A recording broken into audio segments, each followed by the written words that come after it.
Hello students, welcome to history lecture. Today we are going to continue chapter number 3, Effects of British Rule.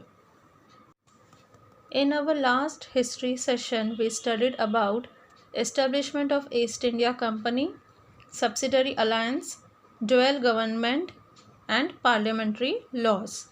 In this session we will study about the main pillars of British administration in India. So let us start our session. With the emergence of British rule, a new administrative system got developed in India. Civil services, military, police force and judicial system became the main pillar of British administration in India. So let us study about civil services in detail.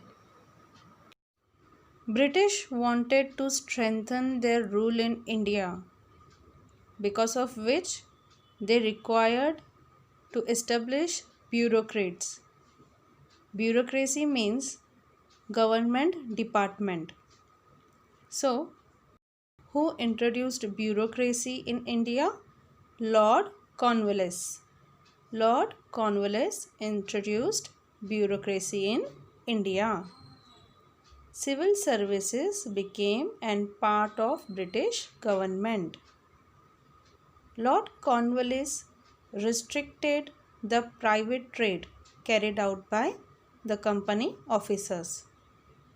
Personal trade was not allowed, so he restricted, and for this purpose he increased their salaries. The money earned through private trade used to go in the pockets of company officers, which was illegal.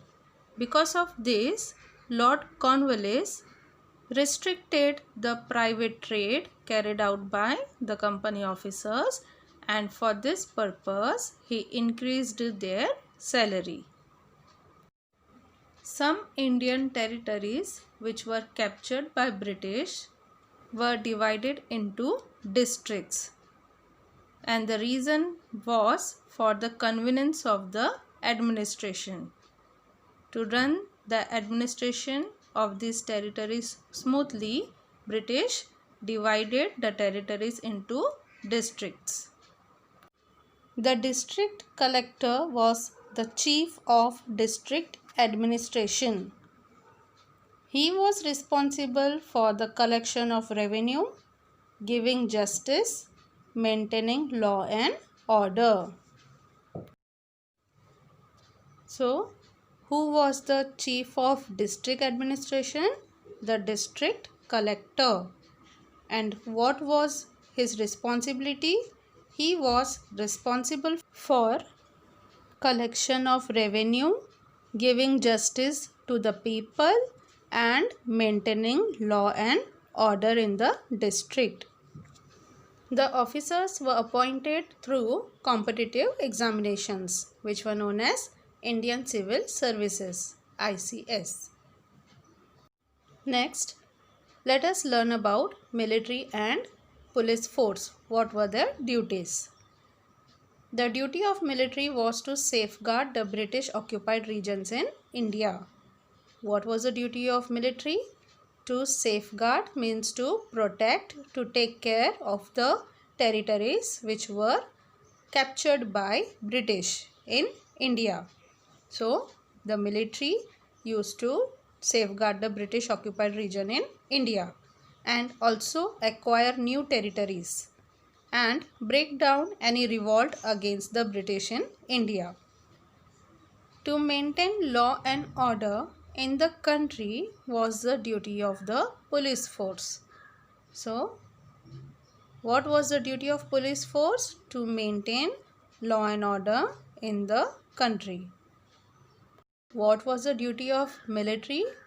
The duty of military was to safeguard the British occupied regions in India and acquire new territories, and in case of any invasion from any other power, military will fight back and break down the revolt against the British in India.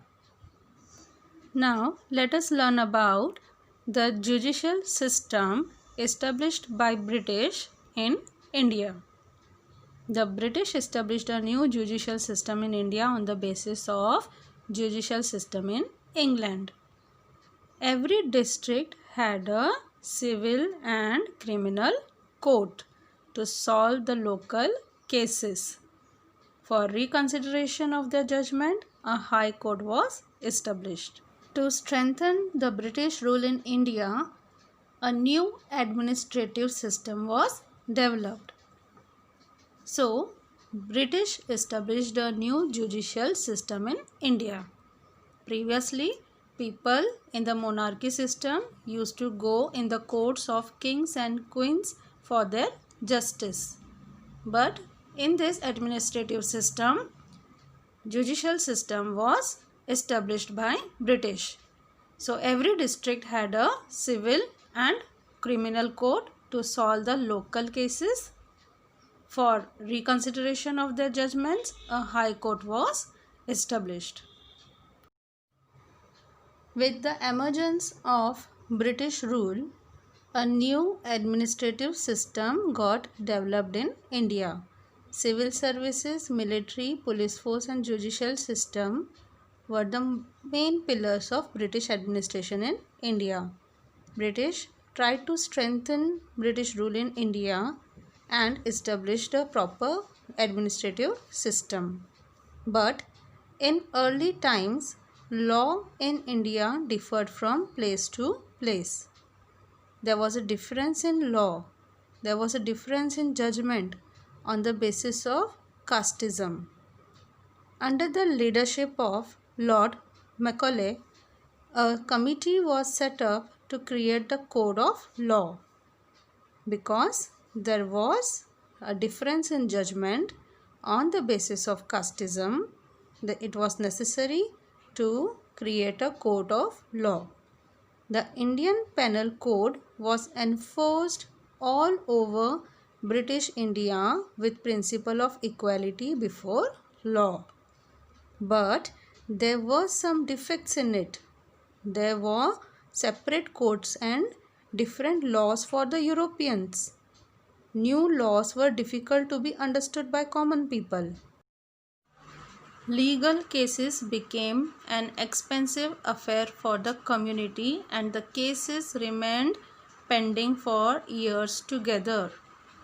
Because of difference in judgment on the basis of casteism and also separate courts and different laws for the Europeans, common people did not get justice on time and their cases remained pending for years. Students, we are going to conclude this session and in next session we will study about economic policies of British.